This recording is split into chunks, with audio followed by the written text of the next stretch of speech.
Pemirsa, apes menimpa Faridah, perempuan 41 tahun asal Dusun Keling, Desa Jumput Rejo, Sukodono, Sidoarjo. Dia mati lemas di tangan selingkuhan atau pria simpanannya.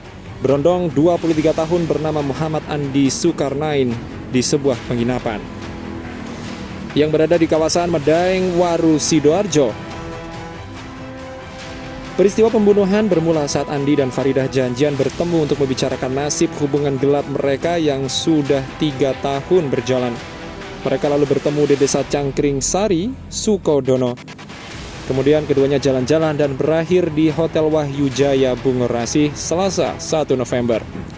Sekitar jam 12 siang, ketika berada dalam kamar, ternyata korban merasa cemburu. Pelaku disebut dekat dengan wanita lain. Maka terjadilah adu mulut. Ujungnya korban meminta hutangnya 2 juta dikembalikan. Bukannya berusaha meredam, pelaku malah emosi. Andi mencekik leher korban dengan tangan kosong. Namun saat itu bisa dilepaskan korban. Korban sempat melawan balik dengan mencekik pelaku, hingga kemudian saling cekik dan korban tergeletak. Lalu pelaku menjerat lehernya dengan kerudung yang dipakai hingga lemas. Kemudian Andi kabur dari lokasi dengan membawa ponsel dan motor milik korban. Sore harinya, mayat korban ditemukan petugas hotel tergeletak di kamar. Pihak hotel kemudian melapor ke Polsek Waru dan kurang dari 24 jam pelaku diamankan berkat rekaman CCTV hotel. Kapolresta Sidoarjo Kombes Pol Kusumo Wahyu Bintoro mengatakan Andi diringkus Rabu 2 November jam 2 siang di depan minimarket Jalan Raya Cepu, Ngeraho, Randu Blatung, Blora, Jawa Tengah.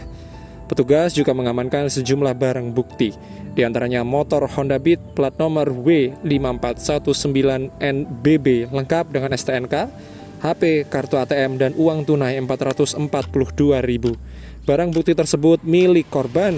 Sementara barang bukti yang disita dari pelaku, jaket dan tas. Sadar diri saya cepat. Terus ya juga pernah sempat balas cepat saya juga. Habis itu saya cepat ketemu lagi. Dia jatuh kayak pasrah. Jadi saya lanjut pakai kerudung di badannya korban. Sementara itu, penyebab dari kematian korban dari hasil pemeriksaan mengalami luka robek di bagian dada atas, luka memar dan lecet pada depan leher di bawah jakun. Pada pemeriksaan dalam didapatkan resapan darah di bawahnya hingga ke kelenjar gondok sampai ke belakang saluran nafas. Tanda asfiksia atau mati lemas kekurangan oksigen. Kini Andi hanya bisa menyesal dan meratapi nasib. Jalinan asmara terlarangnya berakhir di jeruji besi. Andi juga mengaku masih trauma setelah membunuh Faridah, kekasih gelapnya. Selama pelarian, dia menyebut kerap dihantui Faridah. Awalnya ingin pergi jauh, tapi tidak tahu kemana, karena arwah korban kerap datang menghantui saya. Pemuda asal Desa Klepek, Sukosewu, Bojonegoro ini mengaku sudah 3 tahun menjalin hubungan terlarang. Perempuan yang selisih umurnya 18 tahun lebih tua.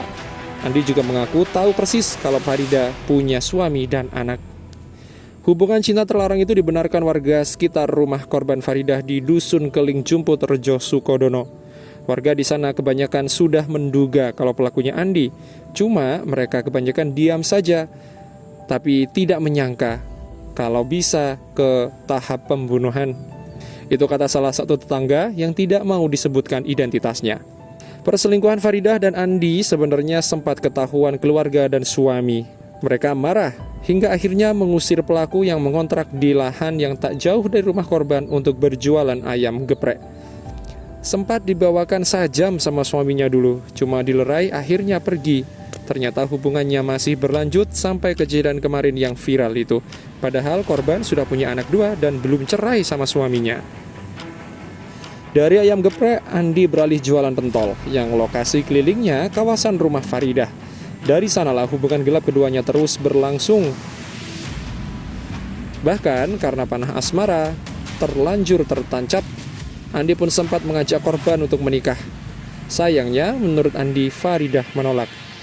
Kini karena perbuatannya, Andi dijerat pasal 338 KUHP tentang pembunuhan atau pasal 365 ayat 3 KUHP tentang pencurian dengan disertai kekerasan Ancaman hukumannya maksimal 15 tahun penjara.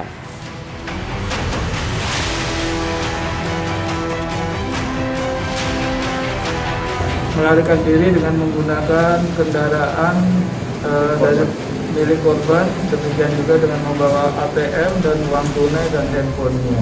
Kemudian untuk pelaku bisa kita amankan di daerah Bojonegoro. Alhamdulillah ini bisa terungkap kurang dari 1 kali 24 jam. Untuk pelaku sendiri dijerat pasal berlapis. Kita gunakan pasal berlapis, pasal 338 ancaman hukuman 15 tahun dan pasal 365 ayat 3 di mana ancaman hukumannya juga sama 15 tahun penjara.